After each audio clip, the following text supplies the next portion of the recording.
తొలి విడత రుణమాఫీ నిధులను ఈ నెల 18వ తేదీన విడుదల చేసిన రాష్ట్ర ప్రభుత్వం రెండో విడత నిధులను ఈ నెల 31వ తేదీన విడుదల చేసే అవకాశాలున్నాయి.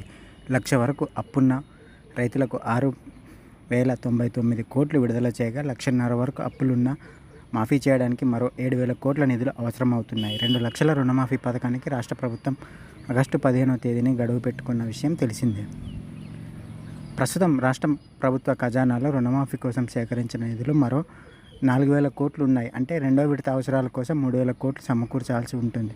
ఇందుకు గాను ఆర్బీఐ నుంచి 3,000 కోట్ల అప్పు తీసుకోవడానికి సర్కార్ ఇండెంట్ పెట్టింది. ఈ మొత్తం ఈ నెల 23వ తేదీన ఆర్బీఐ నుంచి రాష్ట్ర ఖజానాకు రానుంది. మూడో విడతకు మాత్రం పెద్ద ఎత్తున నిధులు సమకూర్చాల్సి ఉంటుంది. 2 లక్షల కేటగిరీలో ఉండే రైతులకు రుణమాఫీ చేయడానికి సుమారు 18,000 కోట్ల నిధులు అవసరమవుతాయనే అంచనాలున్నాయి. ఆగస్టులో వీటి పూలింగ్పై ప్రభుత్వం దృష్టి పెట్టే అవకాశాలున్నాయి. కాగా ఈ నెల 23వ తేదీన అసెంబ్లీ సమావేశాలు ప్రారంభం కానున్నాయి.